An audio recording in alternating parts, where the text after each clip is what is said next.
আসসালামু আলাইকুম শিক্ষার্থী বন্ধুরা, আশা করি তোমরা সবাই ভালো আছো। তো আজকে আমি এসেছি তৃতীয় শ্রেণীর শিক্ষার্থী বিন্দুদের জন্য।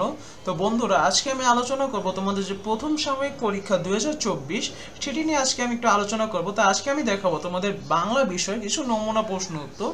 তো বন্ধুরা, তো প্রথমে আমরা দেখতে পাচ্ছি একটি অনুচ্ছেদ দেওয়া রয়েছে। তো এখানে এই অনুচ্ছেদটি পড়ে তোমাদের 1 আর 2 নম্বর প্রশ্নের উত্তর দিতে হবে। তো অনুচ্ছেদটি একটু পড়ে দেখি। ঢাকা থেকে অনেক দূরে ছোট একটি গ্রাম, নাম তার অচিনপুর। সেই গ্রামে তিথিদের বাড়ি।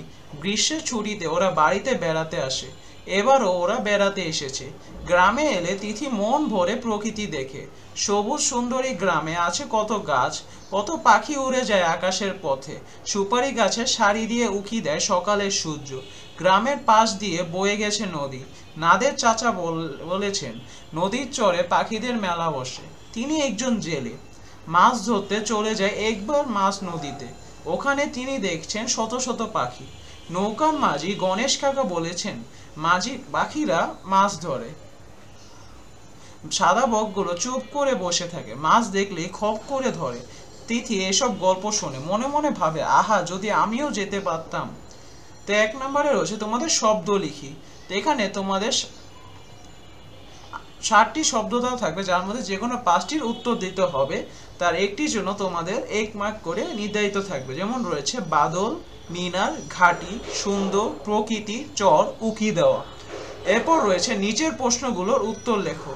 তো এখানে তোমাদের 3টি প্রশ্ন রয়েছে। তোমাদের প্রথম প্রশ্ন তিথিদের গ্রামের নাম কি, এটির জন্য 1 মার্ক। দ্বিতীয় এবং তৃতীয় প্রশ্নের জন্য তোমাদের 2 মার্ক করে নির্ধারিত থাকবে, টোটাল 5 মার্ক। তো খ নাম্বার হচ্ছে পাখিদের মেলা কোথায় বসে, নাদের চাচা মাছ ধরতে কোথায় যান। গ নৌকার মাঝি কে, সাদা বকগুলো কি করে। এরপর তোমাদের রয়েছে 3, নিচের অনুচ্ছেদটি পড়ে কে, কি, কোথায়, কিভাবে, কেন, কখন শব্দগুলো যে কোনো 5টি একবার ব্যবহার করে 5টি প্রশ্নবোধক বাক্য তৈরি করুন। পাঠ্য বই ভিত্তিক। তো তোমাদের পাঠ্য বই ভিত্তিক তোমাদের এখানে এই অনুচ্ছেদটি পড়ে তোমাদের এই প্রশ্নগুলো তৈরি করতে হবে। তো সুন্দর এক দ্বীপের মতো এই বালুচর, চরের চারদিকে কাটা ঝোপ ঘাস আর কাশবন। খুঁটে খুঁটে পৌকা খাচ্ছে শালিক। ঘাড় বাঁকা করে এক পায়ে দাঁড়িয়ে আছে সাদা বক। নলখার ঝোপে চুপচাপ বসে আছে মাছরাঙা। হঠাৎ পূব দিক থেকে উড়ে এলো এক ঝাঁক পাখি। তিথি চিৎকার করে উঠলো, বাবা কি সুন্দর পাখি। তো এখানে তোমাদের বন্ধুরা এই 5টি প্রশ্ন তৈরি করার জন্য তোমাদের 10 মার্ক নির্ধারিত থাকবে। এরপর তোমাদের 4 নাম্বার হচ্ছে ক্রিয়াপদের চলিত রূপ লিখো, যে কোনো 5টি। তো তোমাদের এখানে কিছু ক্রিয়াপদ রয়েছে, সেগুলো চলিত রূপগুলো তোমাদের লিখতে হবে। তোমাদের এখানে টোটাল 60টি দেওয়া থাকবে, যে কোনো 5টি তোমাদের লিখতে হবে, যার একটির জন্য 5 মার্ক করে, 1 মার্ক করে। চলিতেছে, উঠিলেন, চলিলেন, জড়াইয়া, হইয়াছে, করিয়াছে, ঢুকিয়াছে। তো 5 নম্বরে রয়েছে তোমাদের যুক্ত বর্ণ। তোমাদের এখানে যে কোনো 5টি যুক্ত বর্ণ ভেঙে শব্দ তৈরি করতে হবে এবং তা বাক্যে প্রয়োগ করতে হবে। তো তোমাদের একটির জন্য তোমাদের 2 মার্ক করে নির্ধারিত রয়েছে, টোটাল 10 মার্ক। এরপর বন্ধুরা আমরা আরও দেখতে পাচ্ছি কিছু বিপরীত শব্দ রয়েছে। তোমাদের যে কোনো 5টি বিপরীত শব্দ লিখতে হবে, মূল শব্দের বিপরীত শব্দটি লিখতে হবে। এখানে তোমাদের 60টি বিপরীত শব্দ রয়েছে, যেমন সাদা, গ্রাম, সুন্দর, শীতল, সোজা, বিখ্যাত, ঠান্ডা। এরপর বন্ধুরা তোমাদের রয়েছে প্রতিশব্দ লিখো 2টি করে, যে কোনো 5টি। তোমাদের এখানে যে কোনো 5টি প্রতিশব্দ 2টি করে লিখতে হবে। যেমন রয়েছে ঝড়, নৌকা, বাতাস, জগৎ, কাহিনী, খবর, সূর্য। একটির জন্য 5 মার্ক করে। তারপর আমরা দেখতে পাচ্ছি এখানে এক কথায় প্রকাশ রয়েছে, যে কোনো 5টি এক কথায় প্রকাশ করতে হবে, যার একটির জন্য 1 মার্ক করে।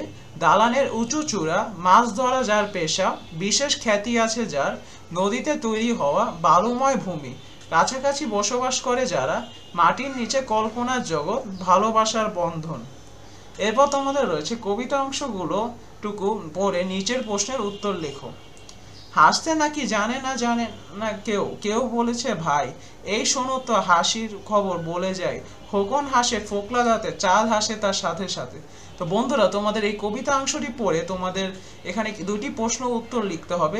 ক নাম্বারটি হচ্ছে কবিতা অংশটুকু কোন কবিতা থেকে নেওয়া হয়েছে, কবিতাটির কবির নাম কি। এই 2টি প্রশ্নের জন্য তোমার 2 মার্ক নির্ধারিত রয়েছে। এবার খতে রয়েছে কবিতাটির মূল ভাব লেখো, এটির জন্য তোমার 6 মার্ক নির্ধারিত রয়েছে। তো এখানে টোটাল তোমার 8 মার্ক নির্ধারিত থাকবে। এরপর রয়েছে অনুপস্থিতির জন্য ছুটি চেয়ে প্রধান শিক্ষকের নিকট একটি দরখাস্ত লিখো অথবা টাকা চেয়ে পিতার নিকট একটি পত্র লেখো। তো এখানে যে কোনো একটি লিখতে হবে, তোমার একটি লেখার জন্য তোমার 10 মার্ক নির্ধারিত থাকবে। এরপর তোমাদের রয়েছে রচনা লিখো যে কোনো একটি। তো বন্ধুরা এখানে তোমাদের 4টি রচনা রয়েছে, যেমন ধান, আমার মা, বর্ষাকাল, জাতীয় পাখি, দোয়েল। এই 4টার মধ্যে যে কোনো একটি লিখতে হবে, যার জন্য তোমার 12 মার্ক নির্ধারিত থাকবে।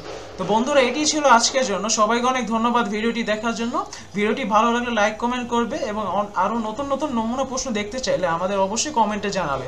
তো সবাইকে অনেক ধন্যবাদ। আসসালামু আলাইকুম।